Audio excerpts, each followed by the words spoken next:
بلکہ یہ بہت طویل فرمان ہے. ہمیشہ جب بھی ریلیجس ایجوکیشن کی بات کرتا ہوں تو اس میں اس کا ذکر ضرور کرتا ہوں کہ 1905 میں امام سلطان محمد شاہ صلوات اللہ علیہ جب اپنی سیکنڈ وزٹ کی مولانا زانزیبار کی، جنگ بار اس وقت کہلاتا تھا، اور جہاں بہت سے مسائل جماعت کے سامنے تھے، اور وہاں مولانا باگامویا جماعت کو ملاقات دی. 600 آدمی کی جماعت تھی. جنگ بار کے اندر یہ 22 اگست 1905 کا ذکر ہے. مولا نے اس مہمانی میں بہت طویل فرمان فرمایا. وہ فرمان پڑھنے جیسا ہے کہ کس طریقے سے مولا اپنی فیلنگ کا اظہار کرتے. مولا نے فرمایا تمہارے بہت سارے ٹیلی گرامز آئے، بہت سارے میسج آئے ہیں، اس لیے میں یہاں پر آیا ہوں، مگر تمہارے اوپر مجھے بڑا غصہ ہے. تم لوگوں پہ بڑا غصہ ہے مجھے، اور غصے کی وجہ یہ تھی، مولا نے فرمایا میں اتنی محنت کر کے یہاں آتا ہوں، اپنا اسکول شروع کر کے جاتا ہوں، تمہارے لیے ماسٹر بھگت چھوڑ کے جاتا ہوں، اور میں چلا جاتا ہوں، تم اس بھگت کو نکال دیتے ہو اور میرے اسکول بند کر دیتے ہو. امام نے فرمایا ہندوستان سے چل کر میں یہاں اپنا اسکول پھر سے شروع کرنے کے واسطے آیا ہوں. پہلے امام نے فرمایا عملداری جتنے ہیں وہ آگے آئے اور مجھے اس بات کا جواب دے کہ یہ میرا اسکول کیسے بند ہوا. کیا خداوند وہ بھگت کی تنخواہ 25 روپیہ تھی اور تنخواہ پوری نہیں ہوتی تھی. امام نے فرمایا بھگت کی تنخواہ تم کو اپنے جیب سے دینے کی ضرورت نہیں تھی، میں دیتا ہوں، میں تنخواہ دیتا ہوں. ایک بھگت چلا گیا دوسرا رکھ لو، مگر اسکول بند نہیں ہونا چاہیے. وہ بیمار ہے دوسرا بھگت لے دو. 600 آدمی کی جماعت. مولا نے فرمایا 150 بچے ہیں.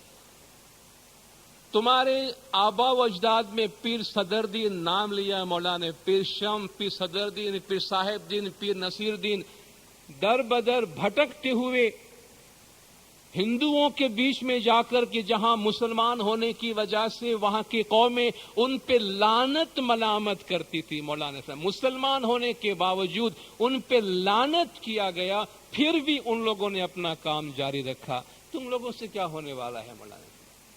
تم کیا کرو گے مذہب کا؟ تم ایک بھگت، ایک ماسٹر لا کر میرا اسکول شروع تو کرنا، کیا میں شروع کر کے جاتا ہوں تم ان کو بند کر دیتے ہو.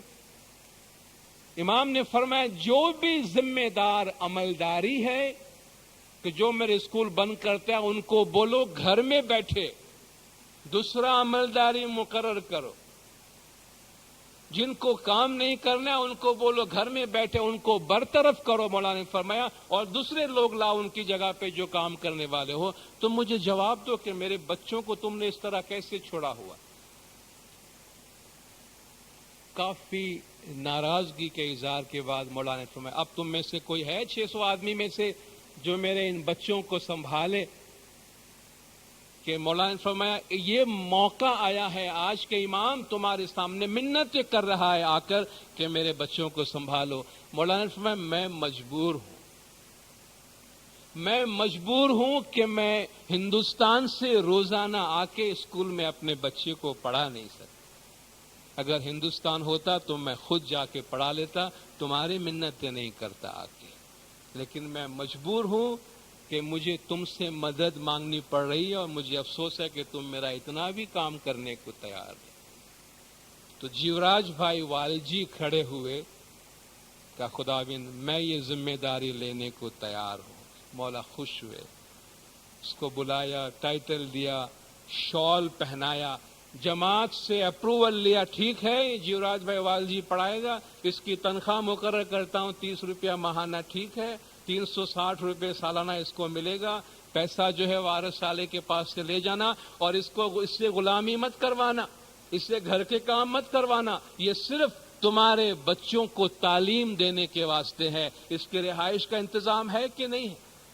امام نے سارے انتظامات کر کے دیے. پھر مولانا نے فرمایا دیکھو اب تم کو بولتا ہوں، تم پہ مجھے بہت غصہ آیا تھا، لیکن جب جس طرح بچے نادان ہو جاتے ہیں تو ماں باپ کا فرض بنتا ہے کہ ان کو ڈانٹے اور راہ راست پہ لے آئے. اس لیے میں نے تم کو آج ڈانٹا ہے کہ تم نے بہت ہی غلط کام کیا تھا کہ تم نے میرے اسکول بند کروایا، اور جو اسکول بند کرے گا امام نے فرمایا اس کا گھر تباہ ہو جائے گا. جو اسکول کو آباد کرے گا خدا اس کا گھر آباد کرے گا. یہ بھگتوں کا زمانہ تھا، یہ بھگتوں کا زمانہ تھا، اور کراچی میں ہمارے ایک مشہور بھگت گزرے ہیں، آپ میں سے بہت سے لوگوں نے ان کا نام سنا ہے، جنت علی بھگت، مفتی صاحب جانتے ہوں گے۔ لاسی میں کافی عرصہ انہوں نے خدمت دی ہے۔ میں صرف ان کا ایک واقعہ آپ کو بتاتا ہوں، آپ میں سے یہ 1974 کی بات ہے، طریقہ بورڈ کے اندر کراچی میں ٹیچرز کو آنر کرنے کا ایک پروگرام کیا گیا، آپ میں سے بہت سے تو پیدا بھی نہیں ہوئیں گے، یہ 1974 کی بات کرتا ہوں۔ ٹیچرز، ریلیجیس ایجوکیشن دینے والے ہمارے لانگ ٹرم جنہوں نے سرو کیا تھا، ان ٹیچرز کو میڈلز دینے کے لیے آنر کرنے کے طریقہ بورڈ کے لان میں ایک بہت شاندار پروگرام کیا گیا تھا۔ اس وقت بہت سے بزرگوں کو آنر کیا گیا۔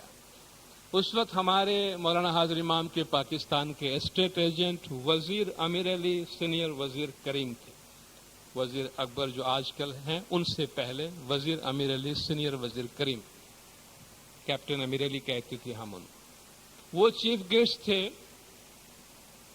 اور جب بہت سے لوگوں کو وہاں آنر کیا گیا تو جنت علی بھگت کو بھی بلایا گیا۔ وہ ایک بہت بڑے بزرگ تھے اور مولا کی بڑی خدمت کی تھی، جماعت کی بڑی خدمت کی تھی، اور بہت سے لوگوں کو پڑھایا تھا، ایسے ایسے لوگ جو بعد میں جماعت کے لیڈرز بنے ہوئے ہیں۔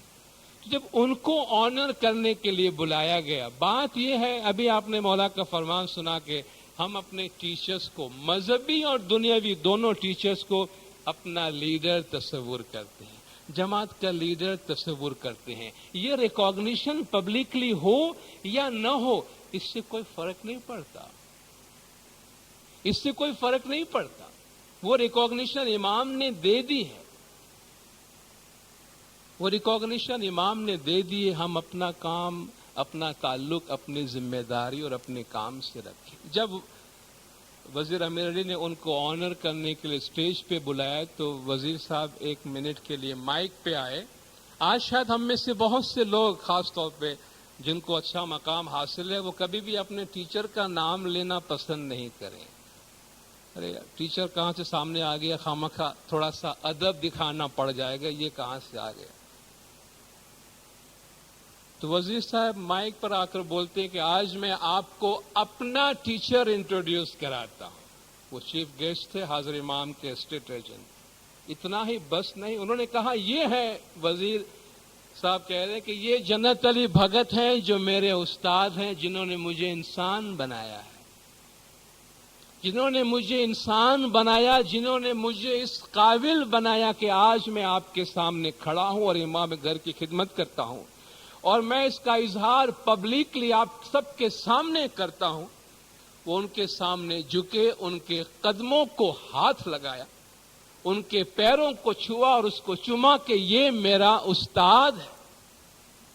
جنت علی بھگت کوئی بہت پیسے والے آدمی نہیں تھے، نہایت ہی غریب اور مفلسی کے حالت میں اپنی زندگی گزار رہے، مگر ان کو پبلکلی، یہ ایک سمبولک جیسچر ہے، سمبولک جیسچر ہے۔ ہماری ریئل لائف میں ایسا ہو یا نہ ہو، اس سے کوئی فرق نہیں پڑتا، مگر امام کی نگاہ میں جو ہماری رسپیکٹ ہے، جو ہماری ہسٹری ہے، جو ہماری فلسفی ہے، وہ اپنی جگہ پر ہے۔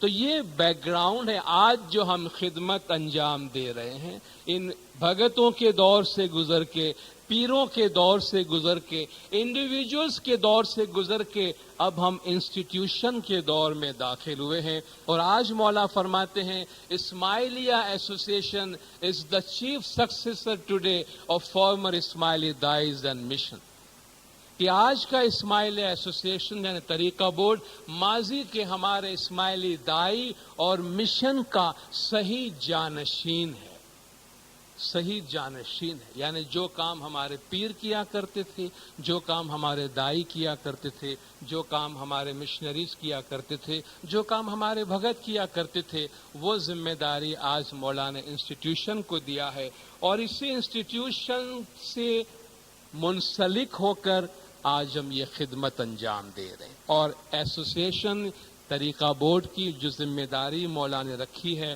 اس میں سے ایک اہم ذمہ داری یہ ہے کہ association must continue kindle flame of faith in the hearts of the younger generation.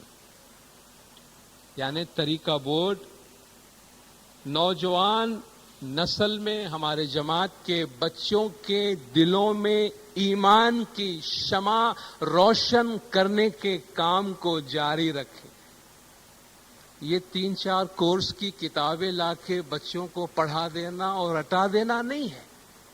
Association must continue kindle flame of faith in the hearts of the younger members of the جماعت.